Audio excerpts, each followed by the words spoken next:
அனைவருக்கும் வணக்கம். விருச்சக ராசினியர்களுக்கு வரமாய் மாறப்போகும் இந்த நாள், இன்றைய நாளை பொறுத்த வரைக்கும் விருச்சக ராசினியர்களுக்கு என்ன மாதிரியான நன்மைகள் எல்லாம் ஏற்பட இருக்கு, கிரக நிலைகளின் ரீதியாக அமையிருக்கும் சாதகங்கள் என்ன, பாதகங்கள் என்ன, மேலும் இன்றைய நாளை பொறுத்த வரைக்கும் விருச்சக ராசினியர்களுக்கு என்ன மாதிரியான நன்மைகள் எல்லாம் ஏற்பட இருக்கு என்று பார்க்கும்போது, உங்களுடைய ராசிக்கு சுக்கிரன் 7ல் ஆட்சி பெறுகிறாரு. அவர் ராசியை பார்க்கிறாரு. நண்பர்களோடு இணையும் முயற்சிகள் வெற்றி பெற இருக்கு. உங்களுடைய ராசிக்கு கலத்திரஸ்தானம் பலம் பெறுவதால் குடும்பத்தில் அமைதியும் அன்பும் சிறக்க இருக்குதுங்க. இல்லறம் இனிமையாக இருக்குங்க. குரு உங்களுடைய ராசிக்கு தன குடும்ப ராசியை பார்வையிடுவதால மேலே சொன்ன சிறப்புகள் வலிமையாக இருக்குங்க. அதற்கு தோதாக பாக்கியஸ்தானத்தில் லாபாதிபதி புதன் அமர்ந்திருக்கிறார். அவர் தனித்த புதனாக இருக்கிறாருங்க. தொழில் வியாபாரம் சிறப்பாக நடக்கும் என்பதை கிரக நிலைகள் தெளிவுபடுத்துது. உங்களுடைய ராசிக்கு இடம் பூமி வாங்கும் யோகம் உண்டு என்பதால் அதற்கான முயற்சிகளை இன்றைய நாள நீங்கள் தாராளமாக மேற்கொள்ளலாங்க. எதிர்காலத்தை குறித்த முயற்சிகள் உங்களுக்கு பலனளிக்குங்க. உத்தியோகத்தில் உள்ளவர்களுக்கு கௌரவமும்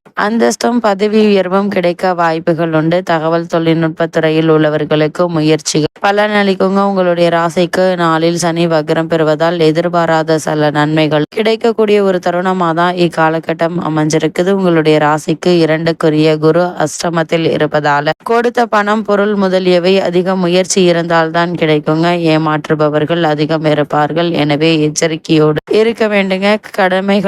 கடன்களை வசூலிப்பதிலும் வாங்கிய கடனை திருப்பி தருவதிலும் பின்வாங்க நேரிடலாம். அதனால் கெட்ட பெயர் வரலாங்க. கவனமாக இருப்பது நல்லது. ஆரோக்கியத்தில் அதிக கவனத்தோடு இருங்க. சிறு உடல் உபாதை என்றாலும் கூட உடனே மருத்துவரிடம் அணுகி அதற்கான சிகிச்சை எடுத்துக்கொள்வது மிகவும் அவசியம். விருச்சக ராசினியர்களுக்கு கிரக நிலைகளின் ரீதியாக கூறப்படும் பரிகாரம் என்ன என்று பார்க்கும்போது, அருகாமையுள்ள சிவாலயத்திற்கு சென்று வாருங்கள். குறிப்பாக தட்சிணாமூர்த்தி சன்னதியில் பிரார்த்தனை செய்யுங்க. எண்ணற்ற நன்மைகள் ஏற்படும்.